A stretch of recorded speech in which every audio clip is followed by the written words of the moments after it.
Amy, thank you for joining me as part of our Q&A series. To start, could you talk us through a bit about what inspired you to pursue a career in Salesforce? Hi, Caitlin. Thanks for having me. My start in Salesforce was kind of similar to a lot of other people in the ecosystem. It was sort of by accident. I was in sales for many years and as such used many different CRMs. When I was working at a company that used Salesforce, I really, really loved it. And I thought that it was an amazing piece of software. Then I went to work for a different company that didn't have Salesforce, and I realized what I was missing. So I had convinced my manager to take a look at this thing called Salesforce, and they did. They hired a consulting company to come in and implement it and said, okay, Amy, you're the only person that's ever used this before. You're going to help this consultant. And out of my mouth came, okay. And in my mind was like, oh my God, what did you just agree to? You're not technical. You know nothing about IT at all. But luckily for me, it worked out and I really loved it. And this was back before Trailhead existed. So I learned on the Force.com workbook, which was very famous back then, and kind of was self-taught on Salesforce. But in my area here in the United States in Ohio, there wasn't a huge kind of ecosystem. I had no awareness of how to get into the career. So much like me agreeing to help this consultant implement Salesforce, I kind of just leapt into the Salesforce ecosystem by changing my resume and putting it online. Luckily for me, there was a recruiter that saw that. And because there was a lack of talent in my area, I got picked to do a training project at a big company in Cleveland and trained 200 AEs on how to use Salesforce. So that was my leap into the ecosystem, and I haven't looked back since. You mentioned a little bit about how, you joined like pre-Trailhead and things like that. And one of the main things about Salesforce, I think, is that the ecosystem is ever evolving. So I was wondering if maybe you could talk a bit about how Salesforce has changed during your time, in the ecosystem, and if you have any advice for people who are looking to stay on top of those trends. Sure, yeah. It has changed immensely. I think one of the biggest changes is there's just more people vying for jobs, which is a good thing because the market is very hot. More people know about it. There's those of us who came up this way quite by accident, and we're thinking, hey, if we did it, so can you. So we're spreading the word. Salesforce is spreading the word. And of course, Trailhead kind of democratizes all that learning for everyone, giving people free tools to get trained on the system when they don't know it, but using that also as kind of a piece of advice. You're not going to get Ranger status and maybe your first cert and go get a job immediately. This is a kind of a misconception I'm seeing around a lot of people, their frustration thinking, hey, well, I have all these badges and I got my admin cert, so now I get a 6-figure job, right? Maybe not. So it is tight. The competition is tight. So I think people right now, the barrier to entry is a little tighter than when I was here or when I was starting. So just keep that in mind. That would be my piece of advice to people starting out is, the jobs are there. You just have to network and maybe exercise a little bit of patience. Yeah, and I guess as well, like take advantage of the ecosystem and the Ohana and this kind of unlike a lot of tech industries and things like that, Salesforce has really built kind of a big support system that people can access and can utilize to help as part of their career. So yeah, I agree with you on that. Do you think there are any trends that, we've just had Dreamforce, do you think there are any trends that people should watch out for from Salesforce in 2022? Yeah, I think Dreamforce made it perfectly clear that Slack is the place to be. I personally never liked Slack, but that's my personal thing. And I have to go with the flow. So if you don't know Slack, I think you should get on board. You can get certified in Slack. I think that would be an excellent skill set to kind of go after and curate especially for the new people into the ecosystem, because this is kind of a new venture for Salesforce, and you know, all over Dreamforce, every single session was Slack, Slack, Slack, Slack, Slack. So it would be a great, I think it's going to continue to 2022, obviously. Second would be flow. They're moving away from process builder workflow rules. So you need to know flow, and not only needing to know how to use flow and create your own flows, but really understand the best situation for it, because it's not the answer for everything. There's still some situations where Apex would be more appropriate, but putting your learning cap on and understanding Slack a little bit better, how it goes with Salesforce, and then flow as well. Are there any particular like resources or anything that you could recommend for someone who's looking to learn more about, you know, Slack and flow? Sure, I would definitely start always with Trailhead. It's a great bunch of resources, and I personally would recommend going through and watching the Dreamforce sessions on Salesforce Plus, making sure that you understand what their goals are, what the roadmap is, and then connecting with those product owners, you know, via the Trailblazer community or Twitter. Talking about the Trailblazer community, you are a Salesforce MVP alumna. So what do you think are the key things that helped you to achieve this? And I guess another big question is, in your opinion, do you think the title comes with added responsibility? So this is probably the most asked question that anybody that's ever been an MVP gets. And I'm going to tell you, I have no idea. The parameters and how MVP is chosen is not something that I can tell you do ABC and you'll get MVP. Mm-hmm. What I do tell people is, don't make that your goal. Don't do things because you think it'll get you MVP.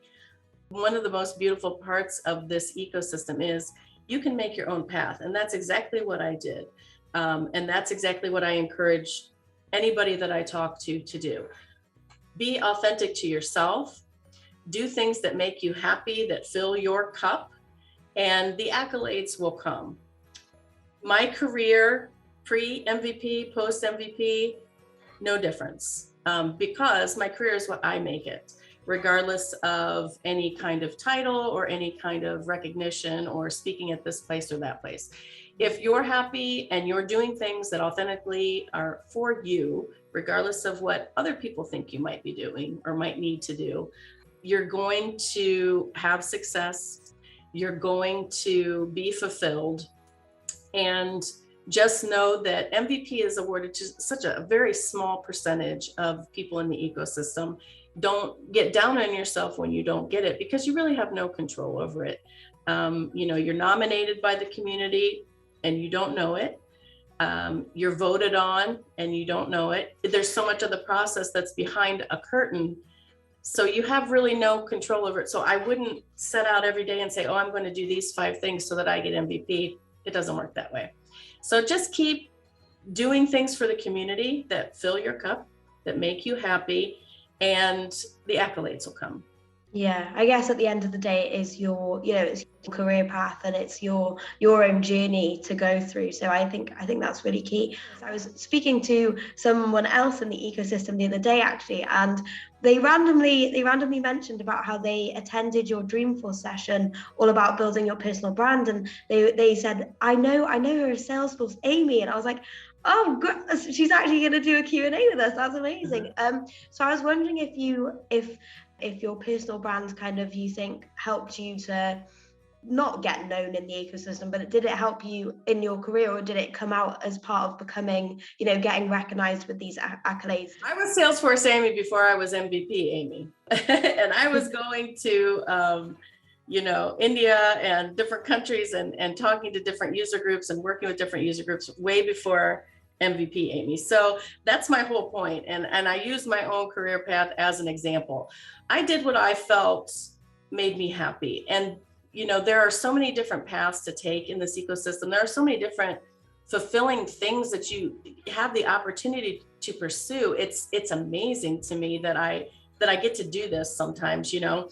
But even with that, there are people who will say, well, why is she doing this? She should be doing that.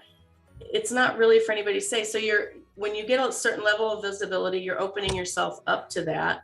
But all of that came way before I had MVP. People thought I was MVP before I was an MVP. So it's entirely possible for you to get everything. No employer has ever cared that I have MVP. Clients certainly do not even know what it is. It's really just an ecosystem kind of designation. And so that's why I tell people, don't get down on yourself. Don't make that your goal. Make your career fulfilling for you, and the accolades will come. I certainly enjoyed my time there, but I knew that it wasn't, at some point, wasn't right for me. So I relinquished it. So Yeah.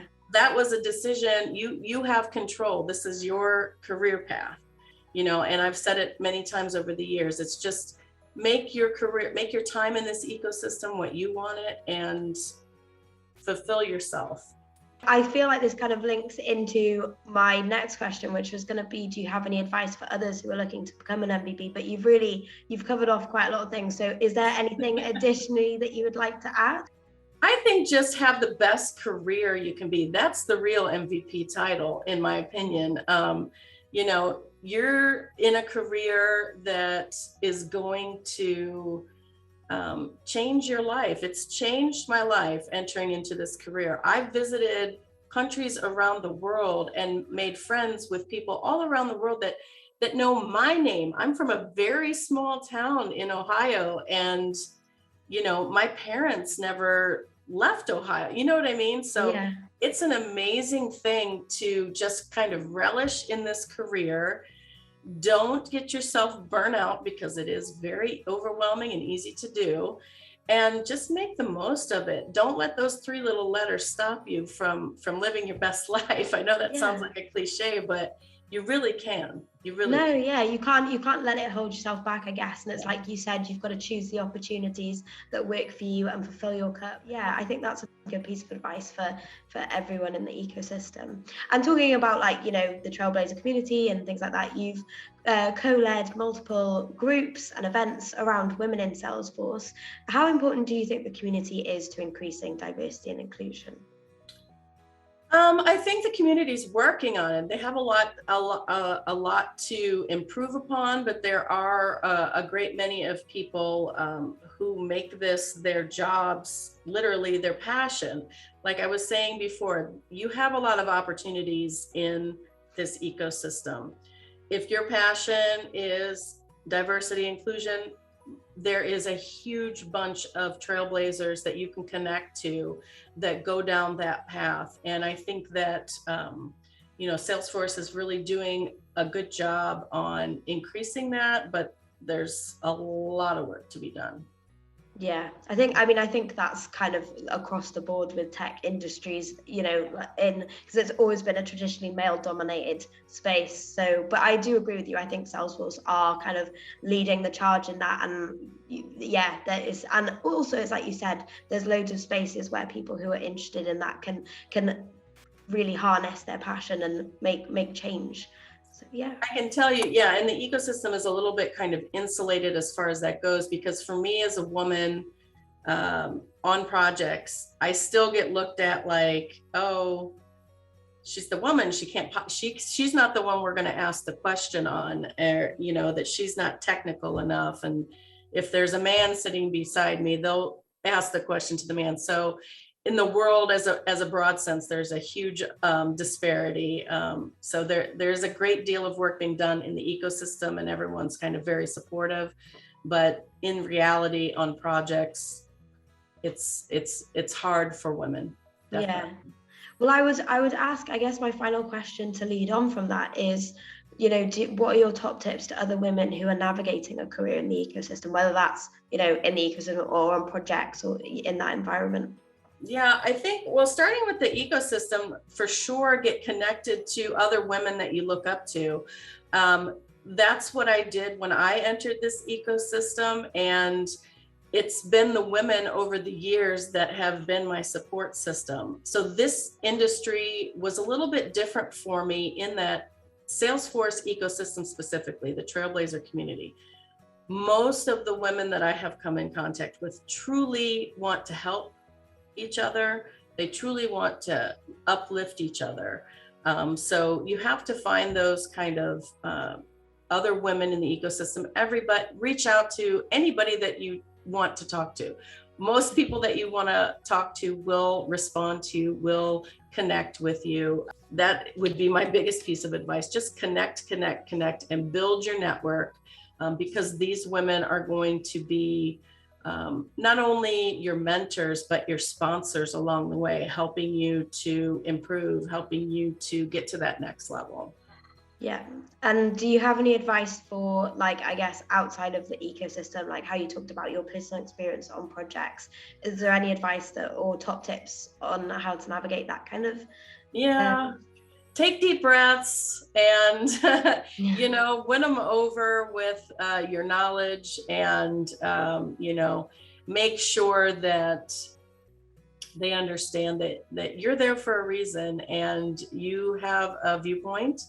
And sometimes that takes a little time depending on the project and the people that you have interactions with, but just try to persevere, try not to take it personally, and maintain your professionalism. Thank you so much for taking the time to chat with me. I really appreciate it. Well, Caitlin, thank you so much. I appreciate being asked, so thank you.